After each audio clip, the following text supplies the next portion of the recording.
upang palakasin ang lokal na ekonomiya at mabawasan ang epekto ng pagtaas ng langis. Concern pala, concern. Ito, maiiwasan ng pagtaas ng langis. Ito guys ha, kahit anong gawin natin dyan sa Pilipinas, kahit magtatatumbling tayo dyan, magpakahirap tayo, magpakapagod tayo, hanggat wala tayong sariling source ng langis, kahit tumambling ka pa dyan, nako, mahihirapan tayo na pababahin dyan. Ulit. Ito upang palakasin ang lokal na ekonomiya at mabawasan ang epekto ng pagtaas. Epekto. Okay. Sorry naman. Mabawasan ang epekto ng pagtaas ng langis. Pwede pala. Ng langis. Bawasan ang hindi kailangang paggamit ng enerhiya tulad ng pag-carpooling, bisikleta.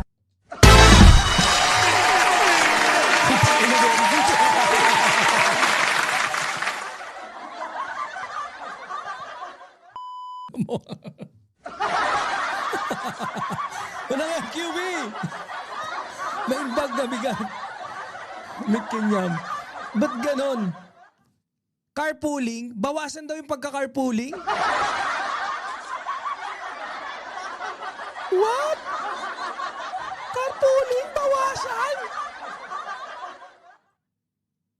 Baka na mali lang siya rito, pero minsan namaangas to si Sari. Sabi niya, ako, pag abugudahin mo, kung ako mag-aabogado dyan, tapos ako magsusulat, ako manana, carpooling, guys, ang carpooling correct me if I'm wrong kasi kahit dito sa Dubai dati, nauso yan Yung carpooling kasi, ang ibig sabihin nun, kunyari, kayong mag-asawa, magsabay na lang kayo. Diba? Parang ganun yun. O kaya magsabay ka. Kunyari, isa lang naman yung direksyon. Pinsan mo or kamag-anak mo or sa isang compound, isa lang pupuntahan nyo. Imbis na gumamit ng yun pagkakaintindi ko Correct me if I'm wrong.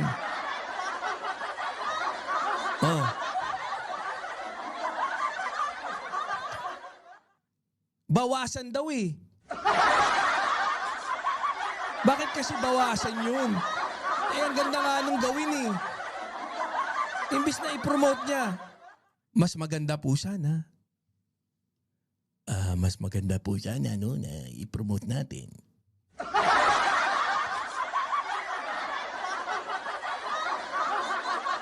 Maganda sana kung i-promote natin Diba? Imbis na i-convince niya magbisikleta. Guys, kagaya nga sinasabi ko dito. Biruin mo carpooling. Ba't niya gustong bawasan yun? Tingnan nyo, ulitin natin baka mamaya namali ako nakakahiya naman kung nagkamali tayo, di ba? Ang paggamit ng enerhiya. Bawasan ang hindi inedit? Bakit hindi nyo inedit bago nyo nilabas? Ngayon yung tatangan nyo. Pakatatangan nyo dyan sa OBP. Ay, dapat pinasagot natin si Mocha. Meron ba si Mocha? Mocha, ang bobobo nyo dyan sa OBP. Ito, downloading ko nga yun. Ito, ang ganda nun.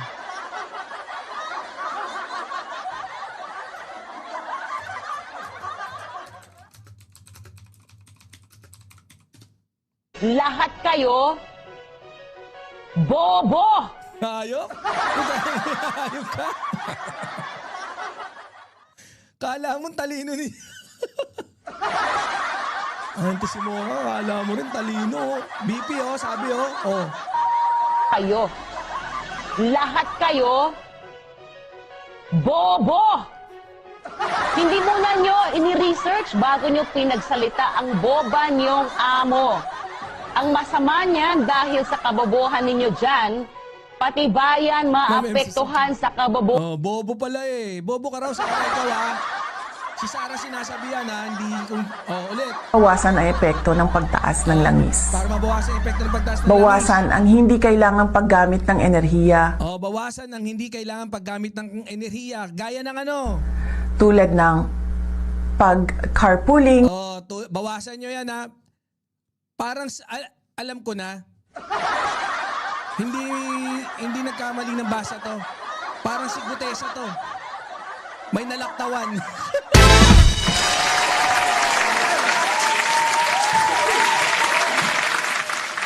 Bawasan daw ang bungal.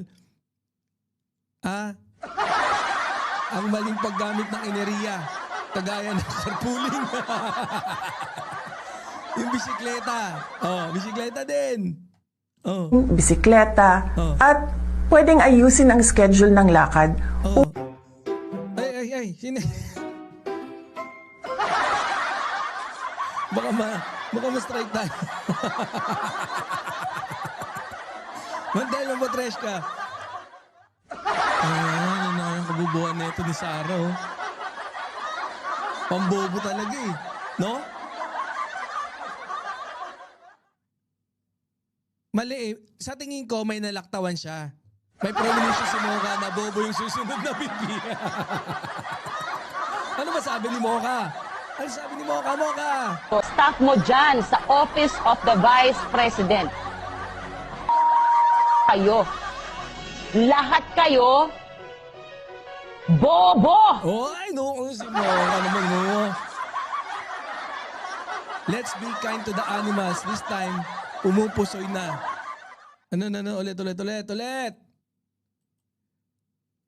Pumupusoy na itong pusit na ito. Diyos me. Diyos me, oh Marimar. Hindi, ang ganda nga eh. Pakaganda ng interview nila, ano. Ganyan lang, araw-arawin nyo. Araw-arawin nyo. Yun nga request ko eh. Ang gandang exposition yan. Lahat ng mga Pilipino magiging tulig, oh. Mga DDS lang. DDS, utak luga. DDS, tanga-tanga. DDS, utak... Ay, nako. Mama Annalyn. Shout out. Grabe, no? Puta, bobo ang pungal. Ang ganda ng pagkabobo ni Sarah, eh.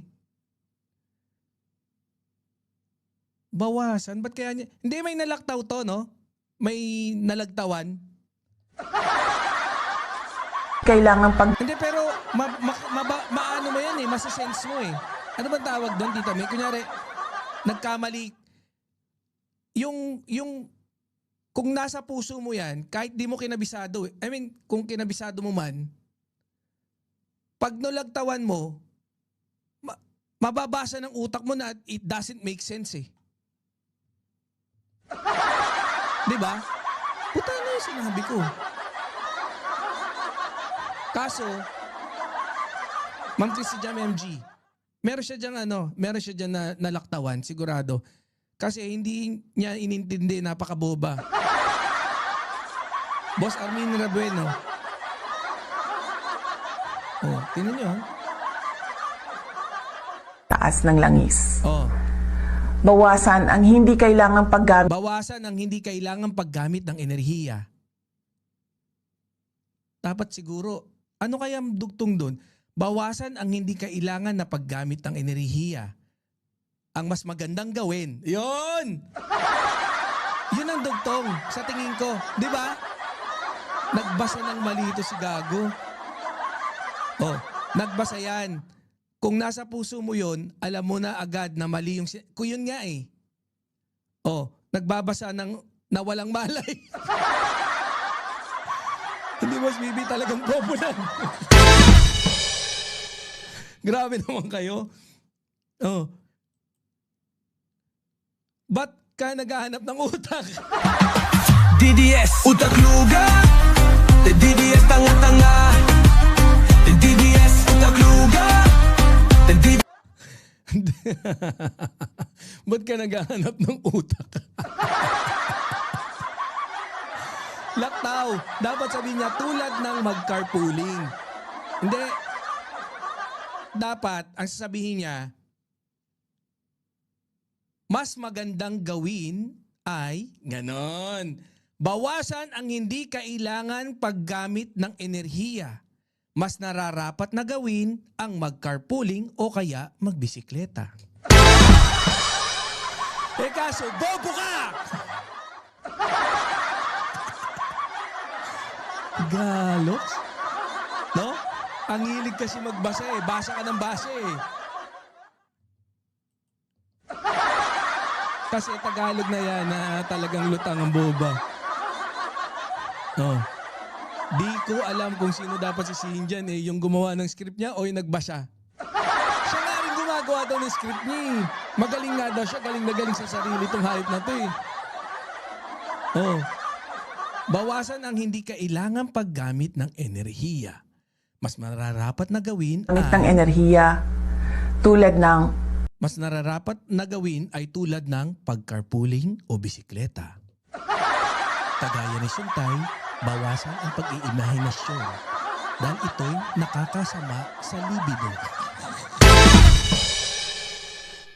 Oh! Suntay! Topacio, bawasan nyo raw yung paggamit. Maling paggamit ng ay hindi kinakailamang ang paggamit ng enerhiya. Puta, focus kayo ng focus sa pag-iimahinasyon. Nalilibog nyo, ayop kayo.